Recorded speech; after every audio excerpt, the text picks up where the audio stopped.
You're listening to the Cyberwire Network, powered by N2K.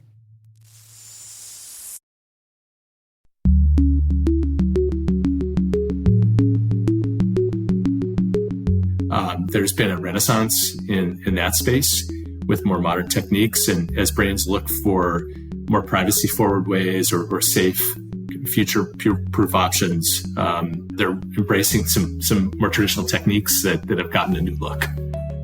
Hello, everyone, and welcome to Caveat, the CyberWire's privacy, surveillance, law, and policy podcast. I'm Dave Bittner, and joining me is my co-host, Ben Yellen from the University of Maryland Center for Health and Homeland Security. Hello, Ben. Hello, Dave. Today, Ben discusses the FTC's bold new legal strategy against big tech. I've got the story of data brokers selling information on pregnancies.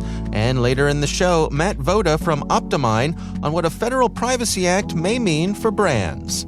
While this show covers legal topics and Ben is a lawyer, the views expressed do not constitute legal advice. For official legal advice on any of the topics we cover, please contact your attorney.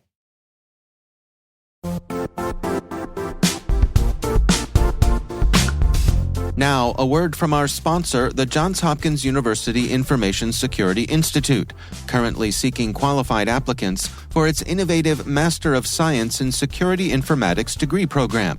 Study alongside world-class interdisciplinary experts and gain unparalleled educational, research, and professional experience in information security and assurance.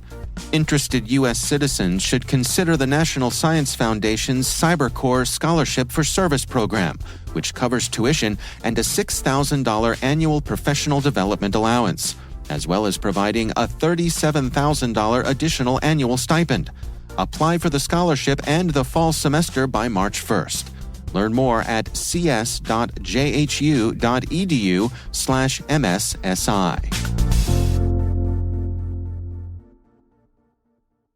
All right, Ben, we got a full show this week. Why don't you start things off for us with some stories? Sure.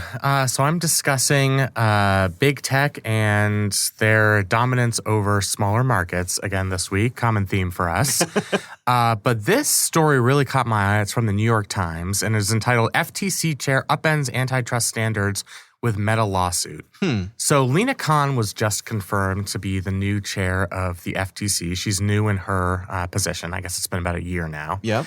And she is taking aggressive action in trying to break up the market share or the monopoly power of big tech companies. And she's doing so in a rather innovative way.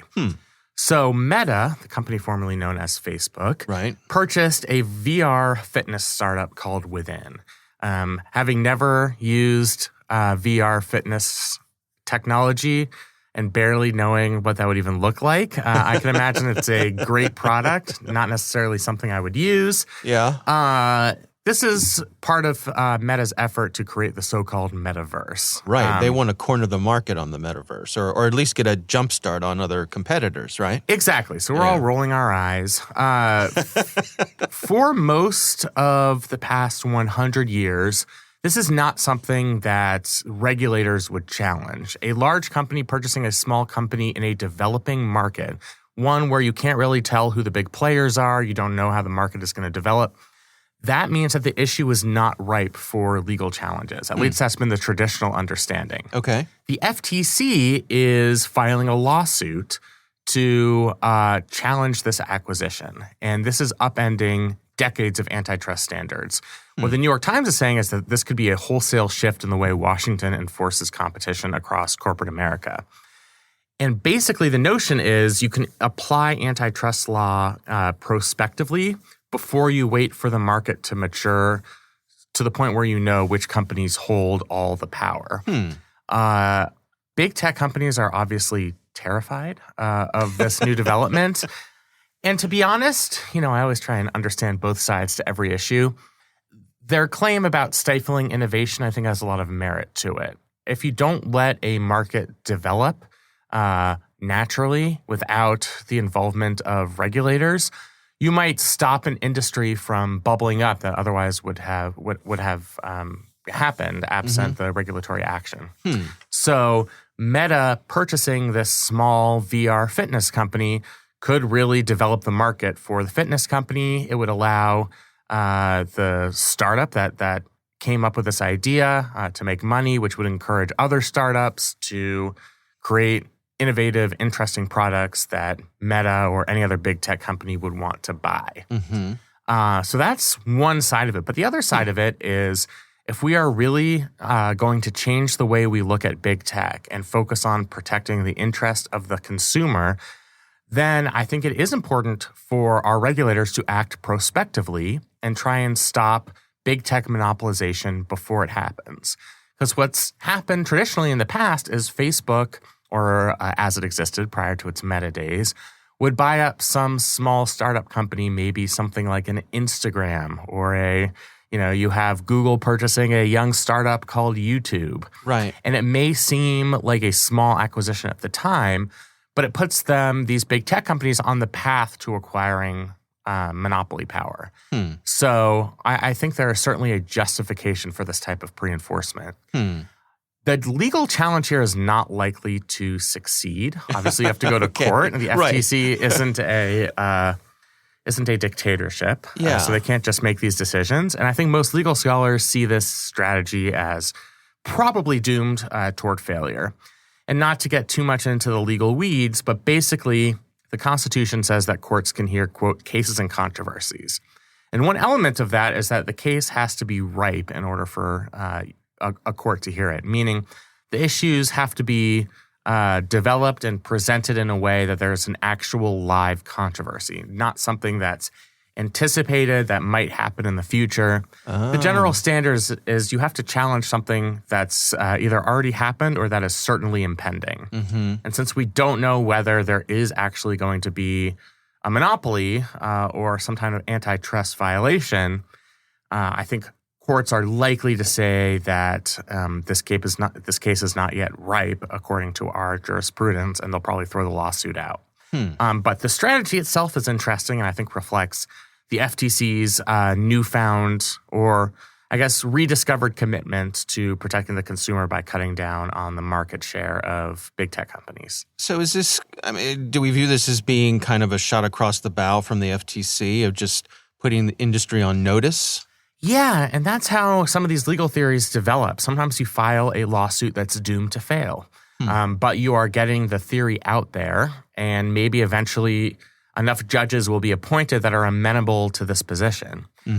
So even if it's not going to succeed the first time, it might succeed down the line when the legal theory has been developed. You have law review articles written about it. The academic world, its interest is piqued. I think sometimes that's how new legal theories develop. You can't just write about them theoretically. You kind of have to try your hand at an actual case to get it into court, to get a judge to actually consider it. And that's what's happening here. It is a real break from tradition. Regulators generally rubber stamp these types of purchases. 2006, Google buys YouTube, bam, rubber stamp. Facebook, 2012, buys Instagram, rubber stamp.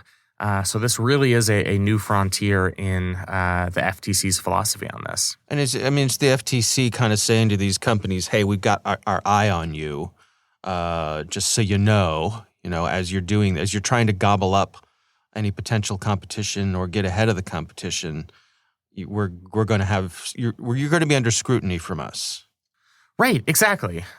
So perhaps Meta is now going to have to think twice before acquiring smaller companies. It's still to their monetary advantage at this point. I think they could hedge and realize that the legal landscape isn't going to change drastically overnight. And from Meta's perspective, the FTC and its leadership hasn't answered the basic question here, which is how could Meta acquiring a single small fitness app in an incredibly dynamic market space possibly harm competition? And I understand it theoretically. I understand what the FTC is saying about having to take action prospectively before we have a situation where the market is completely cornered. But that's going to be a really hard case to make in court. You can't argue that something's harming competition, which is the accepted prevailing legal standard, without seeing how the market itself actually develops. So I think Meta, while they see this as a potential warning, a shot across the bow, they're certainly pushing back on it. Their legal department is on it. They are criticizing the FTC for making this decision. I don't think they're necessarily panicked yet. I think they see this as something they have to head off before it gains additional steam. What if you're one of Meta's competitors who's interested in this market? Like, there's a lot of rumors that Apple is working on this kind of thing. This would have your attention as well, certainly. Oh, yeah. I mean, I don't think they're going after Meta out of some sort of personal vendetta, although if they did, maybe that's understandable to some people who just don't like Mark Zuckerberg. Right. I think this applies to any company. I think this philosophy is going to apply to the big four. So Apple, Meta, Amazon, and Google. The four companies that this really would apply to, the ones who are the real titans in the industry. Yeah. So I don't think this is specific to Meta. If Apple tried to take an action like this and the FTC saw the potential for the market to be limited, the market to be cornered, I think they would take the same action. So I think it's a warning to all of the big titans in the industry. Yeah, it's interesting to me because I wonder, as you say, you got the big four. Is this as much a signal that the FTC thinks that the big four might be a little too big? If not too big, maybe too big for their britches. Yeah, I think this is certainly a signal of that. And the FTC is not alone in believing that. We've seen and we've talked about bipartisan proposals in Congress to break up the big tech companies. Right. Some bills are stronger than others. The ones that pass might not actually curtail the power of these four big companies, but there's certainly a belief that these companies have just become too powerful. And we've had this situation in the country before, prior to the existence of our digital universe. There's a reason trust busting became relevant in the early 1900s. It's because there was this sort of concentration of power in some of the 3 or 4 major companies that just controlled vast amounts of our economy and our industry. And it was really hurting the consumer. We had this gilded age where very few people were getting exorbitantly rich and the rest of us were suffering the consequences. Sounds familiar. Yeah. I don't know if our regulators... What's that saying? History doesn't necessarily repeat itself, but it sure does rhyme. History certainly does rhyme. Right. And it's only been a century. I mean, this is not ancient history. Yeah. And I think the political tides kind of ebb and flow. And you can have kind of a period of let's let the market do what it wants to do. Let's not stifle innovation by limiting these types of acquisitions. The government shouldn't be picking winners and losers. Exactly. Right. But if it goes too far in the other direction, which I think you could certainly make the argument that's happening now, where you have these 4 power players who it's not just that they control this industry, but because of how ubiquitous devices and some of these products are in our lives, they really control our lives. I mean, how much of your day is spent interfacing with one of these 4 companies? Yeah. I mean, when I leave here, I'm probably going to check my Facebook page, purchase something on Amazon, and check my Gmail and do a Google search. So it's so ubiquitous in our lives. I think it's natural that we're seeing this sort of backlash.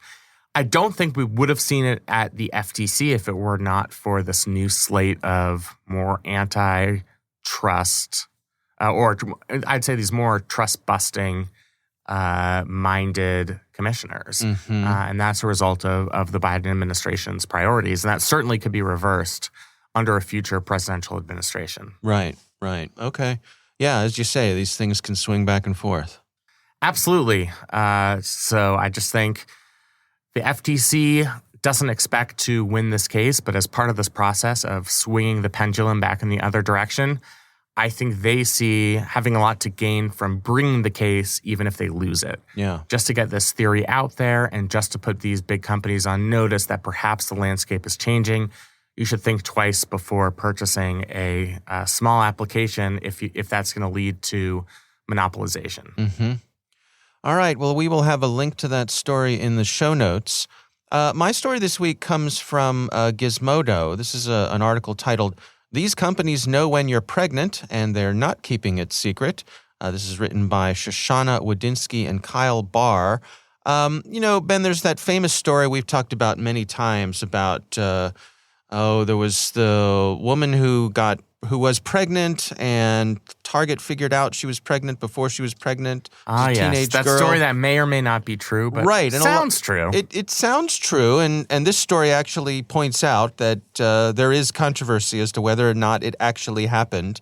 But this story does say that Target had indeed tasked someone on their team of figuring out if shoppers were indeed pregnant. Using the the loyalty cards, right. Those sorts of things that they use to collect your information in exchange for discounts. They collect your shopping information, and then they sell that information to retailers and others. This person bought anti-nausea medication and et cetera, et cetera. And a crib and diapers and a car seat and Yeah, I think we know where this is going. Yeah. Right. So, I've been thinking about this article, and we're going to dig into some of the details here. But, you have kids, I have kids. So you and I have both been through the experience of being a young, excited, expectant couple. Mm-hmm. Your first child is coming along, and you're just the anticipation is wonderful, and you're excited about growing your family. And as part of that, I remember, and it's been a while since my kids were little, but I remember you do start getting things in the mail. Oh, yeah. Right?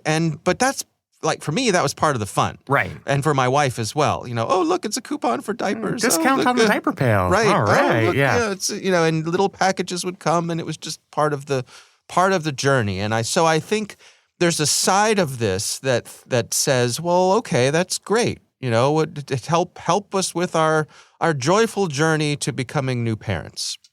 Right. So, but there's always a dark side. That's right. And we wouldn't be talking about this if there weren't.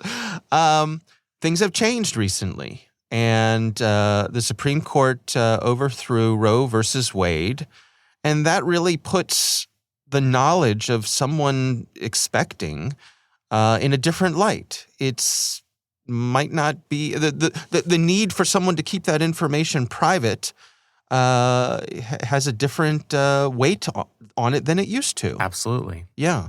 So let me check in with you on this, Ben. I mean, what's your take so far?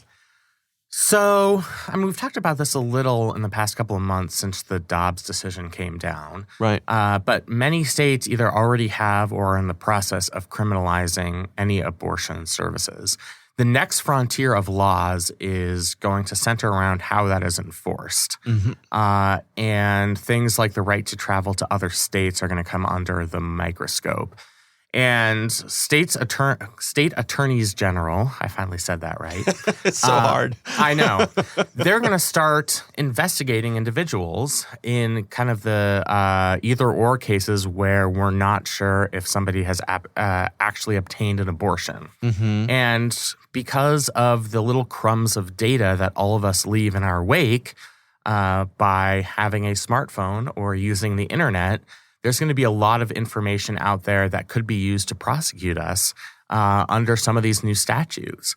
So it's not just things like period tracking apps, which I think have gotten a disproportionate amount of the attention. Mm-hmm. It's also things like collecting location information, cell site location information. Right. Or reviewing somebody's Google search history. Mm-hmm. Or doing certain types of email surveillance. All of those things are going to be areas of vulnerability for people who aren't proactive in protecting their data, and most of us are not proactive in protecting our data. Most of us are proactive in clicking the accept button so that we can enjoy the conveniences of these applications. Right. I think what this article is getting at is there's money in it for a lot of players to keep a close track on people who are pregnant, either as expectant mothers or people who are pregnant and may not want to keep that pregnancy. Right. So there is a strong incentive, at least in the private sector, to sell that data, purchase that data, and use it to make some of these companies really rich. You can find your market pretty easily by collecting this data. Yeah, this article points out that the price per user for individual reached ranges between 49 cents and $2.25 to get the information on someone who might be expecting. And you can understand why, like if I'm someone selling formula or diapers and I want to get some brand loyalty, that might be a worthwhile investment for me. But again, this article points out how easy it is to buy this information, how easy it is to access this information. And on the one side, you have the marketing side, which I think, as per our previous part of this conversation, I think we can understand, we can see the value in that. But then there's the law enforcement side. And this article points out that there has been a case where there's a woman who, according to the woman, had a miscarriage, but it sounds like law enforcement wasn't necessarily convinced that it was a miscarriage, that it might have been an illegal abortion. And so they used her Google search. They acquired her Google search information. And this type of information is readily available as well. And so I think we talk here about the end around of users' Fourth Amendment protections. This is an example of that, right? Yeah. So obviously the primary concern is law enforcement getting a hold of this information through some type of lawful subpoena. Even if it's not a warrant, you can usually obtain this information without a warrant. But law enforcement getting its hands on it, that's our primary concern. Yeah. There are some secondary concerns that I think are underappreciated. One is several states, starting with Texas, have these so-called bounty hunter laws, meaning you can sue in court against somebody who either had an abortion or aided in and abetted an abortion. And any person can sue under that statute. Yeah. So if an individual or a group of bounty hunters wanted to purchase information, some type of, say, geofence data on who was in a particular area that has an abortion clinic at a particular time, it's very possible for them to purchase it. There's no oversight since they are not any type of government entity purchasing this data, and they could make the data available to everybody who's interested in being a abortion bounty hunter in Texas. So that's certainly one concern. And then targeting women themselves, purchasing this data to dox people, to attack people online, even to find out where individuals live, go to their property, intimidate them. I think that there's certainly a risk there.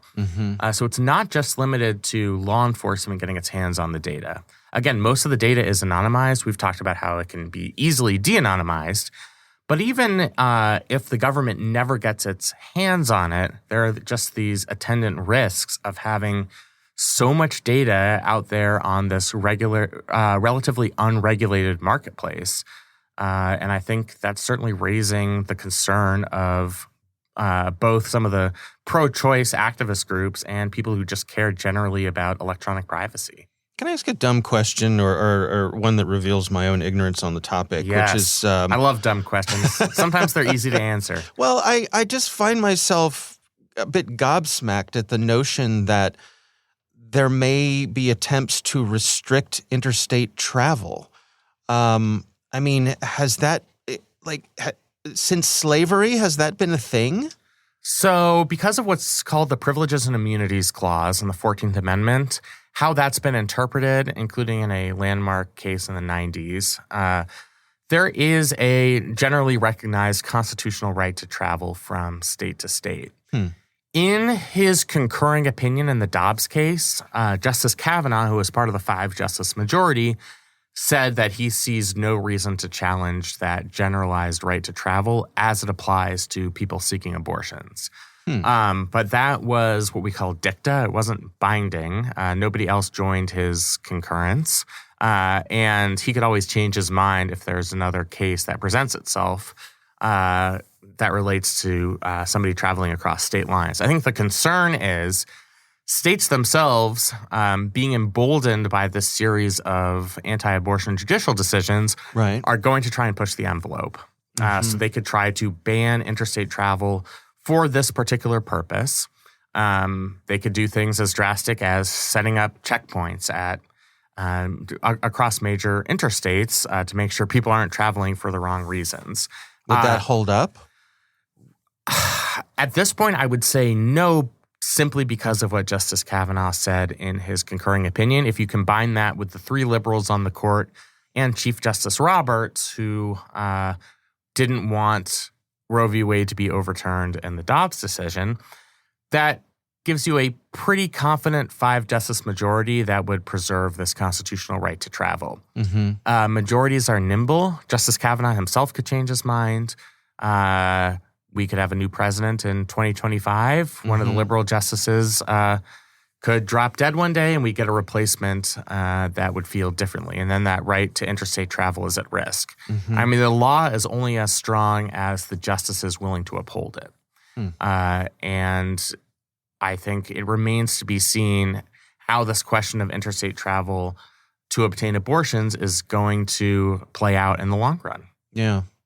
Again, I mean, am I off base here just thinking that this is a wacky thing to even be considering? No, you're not off base. I mean, I don't think many people thought we would get to this point in our lifetimes. But something that seemed off base 10 years ago, which was a wholesale overturning of Roe v. Wade, that did happen. It was overturned lock, stock, and barrel. So I think we have to at least be on guard about some of these other threats. People have focused on Justice Thomas's concurrence when he mentioned some of these other rights that could be in jeopardy: the right to marriage equality, the right to contraceptives. So I think these are things we have to be on guard for, and the right to interstate travel, I think, is certainly one of them, even though it doesn't appear at the moment that it has 5 justices willing to change jurisprudence on that. Yeah. All right. Well, it's fascinating. And as they say, interesting times. Right? Sure is. Okay. We will have a link to that story from Gizmodo. Again, we would love to hear from you. If you have a story you'd like us to consider for the show, you can email us. It's caveat@thecyberwire.com.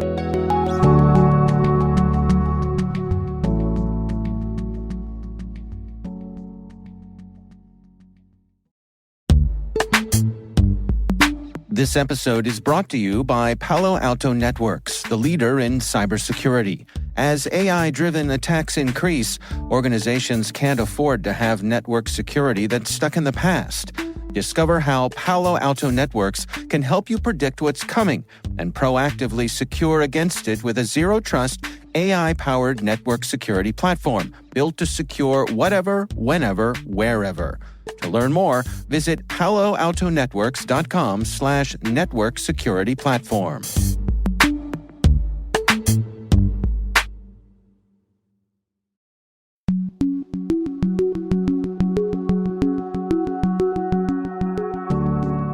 Ben, I recently had the pleasure of speaking with Matt Voda. He is the CEO of a company called OptiMine. Matt is a consumer privacy advocate and also an expert in marketing.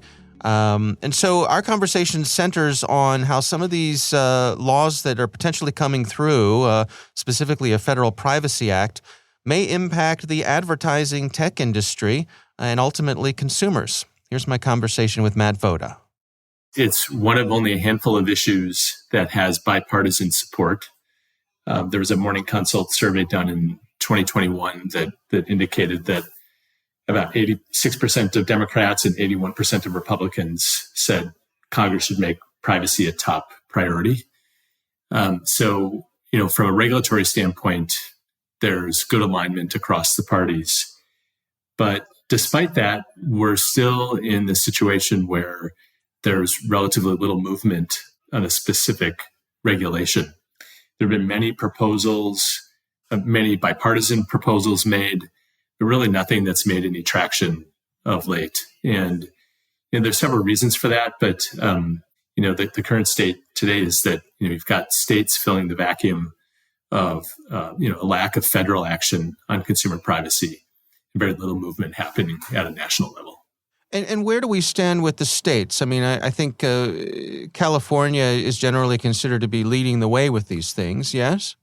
Absolutely. California was the first with California Consumer Privacy Act, CCPA, and that was amended with something called CPRA, which strengthened the original regulation and also created an enforcement function within the state of California. But we have 4 other states that have rolled out similar privacy regulations. We have Colorado, Connecticut, Virginia, and Utah.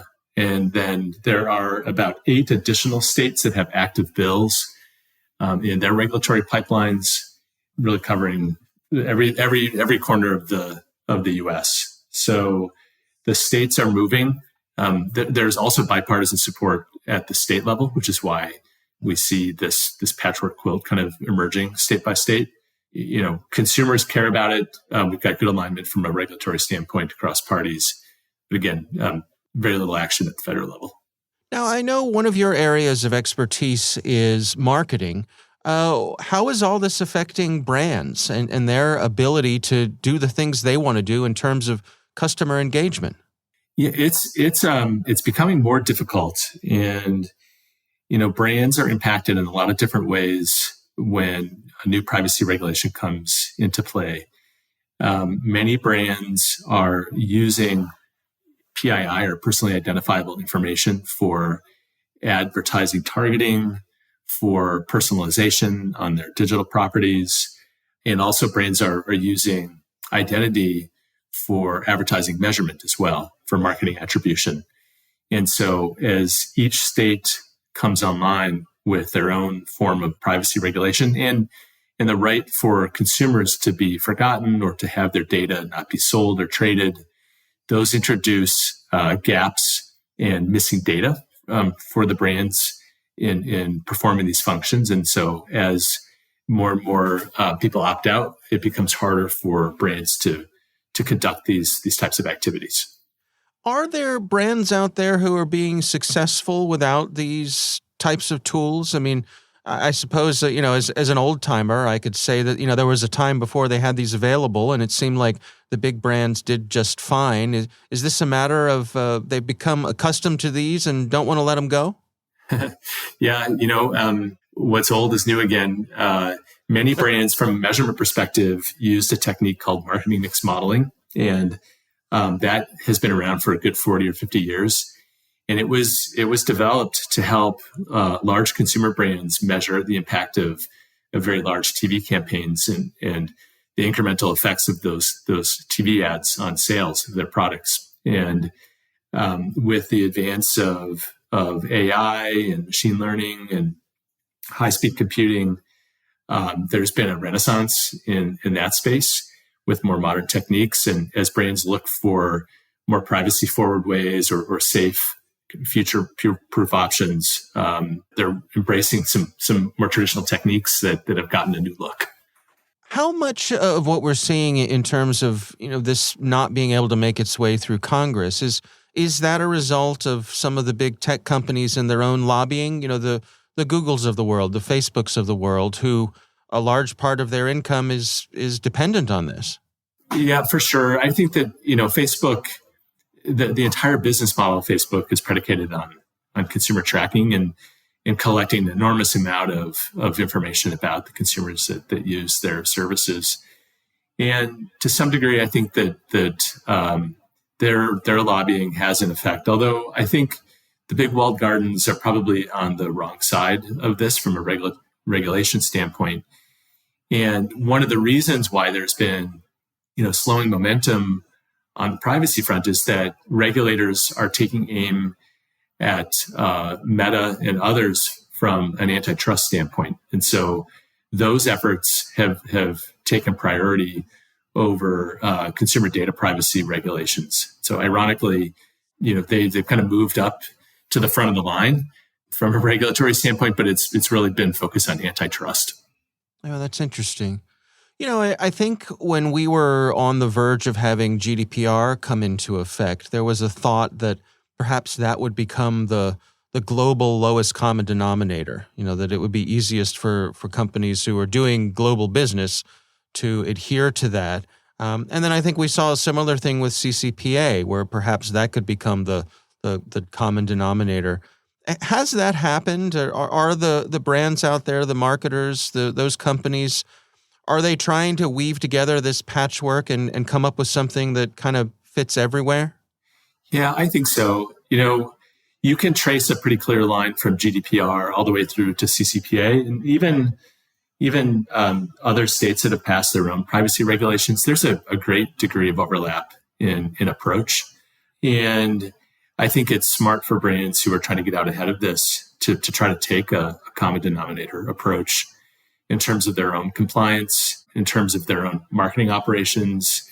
There's a whole chain of custody issue here from a marketing technology standpoint that most brands have to think about. And it relates to something as simple as a consumer asking a brand to wipe out their data or to stop tracking them. The brand has to prove that they've honored that request. And that's not a simple act. It typically will touch many different source systems, even third-party vendors and outside applications that may have a slice of the view of that consumer. And so there's a lot of work in terms of complying to this. And brands, I think, would prefer to take a singular approach that assures compliance across the variety of regulations that are emerging state by state. And that's part of the problem with the lack of federal regulation. We have state by state regs that are all slightly different, and that creates a lot of complexity for brands who do want to comply. And you've got even small differences that create these issues for compliance teams at brands that are going to get worse, as more and more states take matters into their own hands, lacking federal action. Where do you suppose we're headed? For the organizations that want to try to come out, be on the other side of this with some sort of competitive advantage, what sort of guidance are you providing? Well, we do believe that this is going to get more complicated. I'm of the belief that there won't be any near-term federal action. Part of that is due to a disagreement about the role the FTC would play in enforcement. There's disagreement, despite the broader agreement around the need for consumer privacy, that the parties aren't aligned in terms of what the FTC will do or not do. And there's also disagreement across the parties in terms of private right of action. And we see some of that, state by state. California has a limited private right of action. Colorado, Connecticut, Virginia do not. And those are complicating factors, and they create complex issues for brands who want to comply as well. Smart brands, and typically larger brands that probably already have a compliance function, are well suited, have the resources to tackle this. We'll get out ahead of this because not only is it a reputational risk, but now some of these state regulations have real financial teeth. So smart, planful brands are already moving out ahead of this. And I think that they'll be monitoring the state by state activities and building in processes and teams that will work with the marketing and CRM groups within the brands to keep the safeguards in place. There may also, interestingly, be an emerging technology market opportunity for compliance tools to make this easier for brands. It's kind of a white space in the market right now, and brands need a singular solution. There's a vacuum there in terms of technical capabilities as well. But as I said, there are larger brands who have regulatory functions, who have compliance functions already in place, and they'll tend to do better because they have the wherewithal to get out ahead of this. For brands that don't, I think there's a lesson to be learned that there's investment that's needed, and it isn't just a privacy officer that deals with privacy policies. There's real technology implications here as well in terms of how data is handled. As I said, the chain of custody questions that come into play that prove compliance, back to regulators.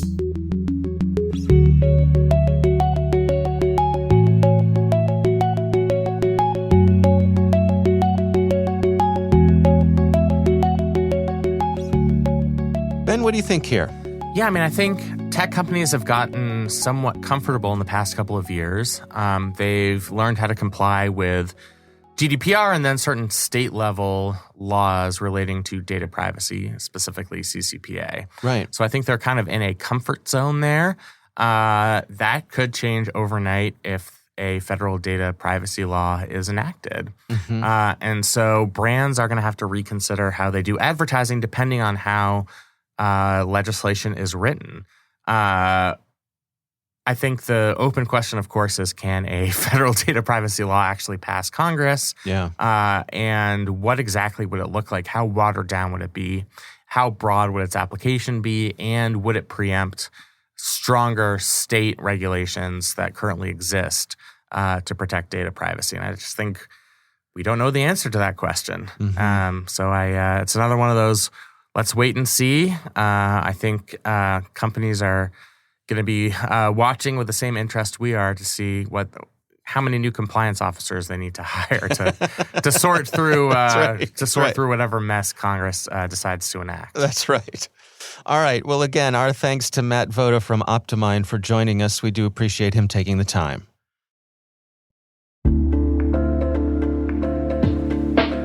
And now, a word from our sponsor, SpyCloud, the cybercrime analytics leader. SpyCloud disrupts cybercrime by telling you what criminals know about your business and your customers, so you can take action to prevent ransomware, session hijacking, account takeover, and online fraud. SpyCloud constantly recaptures and analyzes new data from the criminal underground, including credentials, session cookies, and PII siphoned from malware-infected devices. With knowledge of the specific exposed data criminals have in hand from InfoStealer malware on managed and unmanaged devices, security teams can respond with a more efficient and effective process called post-infection remediation that fits seamlessly into existing incident response frameworks. Get SpyCloud's post-infection remediation guide outlining the 7 steps for preventing a malware infection from becoming a full-blown ransomware incident. Visit spycloud.com/cyberwire. That's spycloud.com/cyberwire. And we thank SpyCloud for sponsoring our show.